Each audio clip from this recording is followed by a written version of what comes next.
Bonjour. J'ai beaucoup parlé des corps subtils, du systémique, et M. Lévesque là, qui me propose des sujets. J'ai mis ça dans mes choses à faire. J'ai une petite serviette pour mes choses à faire. Je l'avais noté sur une enveloppe là, de mon courrier. J'ai fait ça hier. Je me suis dit, bon, je vais trouver le temps. Ben, je trouve toujours le temps. Je vais toujours trouver un petit moment, et puis c'est pas long, ça me prend quelques minutes. Qu'est-ce que l'étude des corps subtils apporte là, de concret pour en optimiser? Ben, si vous comprenez qu'il y a un corps mental et un corps émotionnel, déjà là, ça change beaucoup de choses. Au sens où il y a des gens, par exemple, qui vont être transportés par leurs émotions parce qu'ils ne sont pas centrés, qu'ils ne s'habitent pas. Donc, ça se répand à l'extérieur et souvent d'une façon inutile. Il y a des dames là, et même des hommes qui vont pleurer, faire des drames pour des riens. Vous avez des hommes et même des femmes qui vont faire des colères là, et tout casser absolument pour rien. C'est parce que il y a un désajustement, il y a un désalignement entre le corps mental et le corps émotionnel. Ils ne sont pas centriques parce que il est supposé avoir un alignement qui fait que une structure va être soumise à l'autre. Sinon, c'est les forces montantes là, qui ne sont pas sous le contrôle des forces descendantes, si on peut dire. Il faut qu'il y ait une hiérarchie bien ordonnée au sens d'une structure harmonieuse. Donc, c'en est ça du systémique. Peut-on l'optimiser pour être mieux dans notre peau? Oui, ça va de soi. Ça va de soi.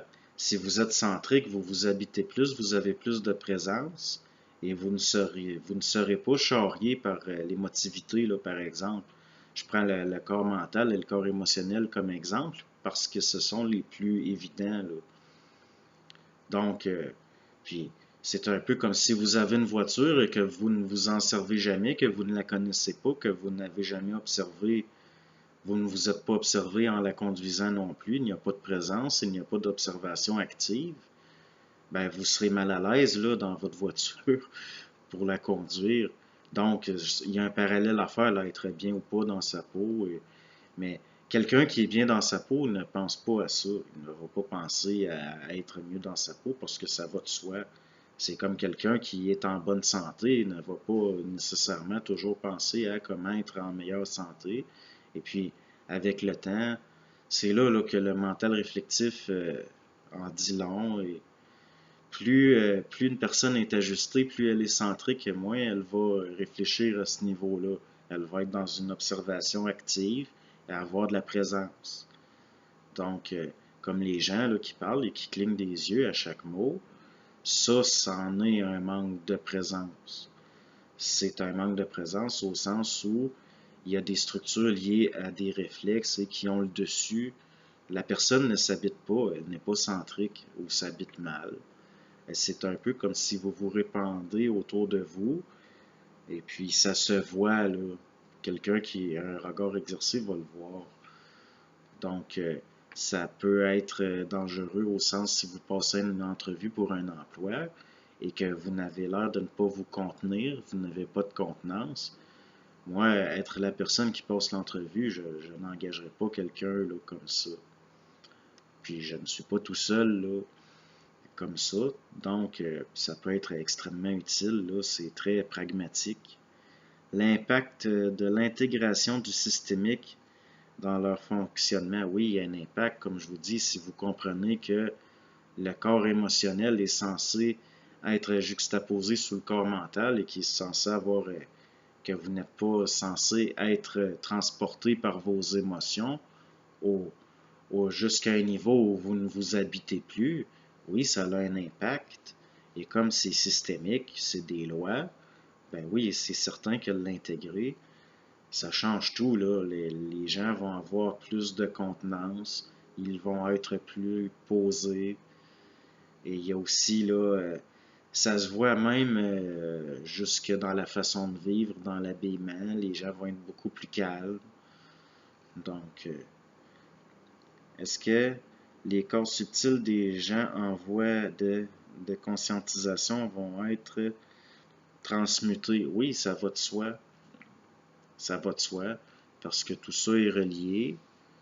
Tout ça est relié. Une personne qui faisait des drames pour rien, qui pleurait à rien ou qui faisait des colères et qui finit par se voir, si on peut dire, par une observation active, va s'habiter beaucoup plus, elle devient centrique. Donc, il y a une transmutation au sens où ce n'est pas de la transformation, c'est de la transmutation au sens où une fois que c'est intégré, il n'y aura pas de retour en arrière ou de moins en moins. Car vous prenez comme quelqu'un, par exemple, qui arrête de fumer et qui recommence par après, c'était une transformation, si vous voulez. Mais quelqu'un qui arrête de fumer, qui ne refumera plus jamais, là, il y a une transmutation. Il y a une transmutation au sens où le retour vers les anciennes structures est impossible. Quelqu'un qui est conscient n'a pas de pensée dépressive. Quelqu'un qui est conscient ne se suicide pas. Quelqu'un qui est conscient ne va pas boire avec excès. Quelqu'un qui est conscient va être, il s'habite, il devient centrique. Et il n'y a plus là, il ne va plus se répandre dans des choses où il va disperser de l'énergie inutilement. Pourquoi? Parce qu'il a intégré une systémique au sens d'une observation active. Il le voit, il le sait. Donc, c'est intégré. Et il n'y a pas, à intellectualiser ça. Ce sont des choses qui vont de soi.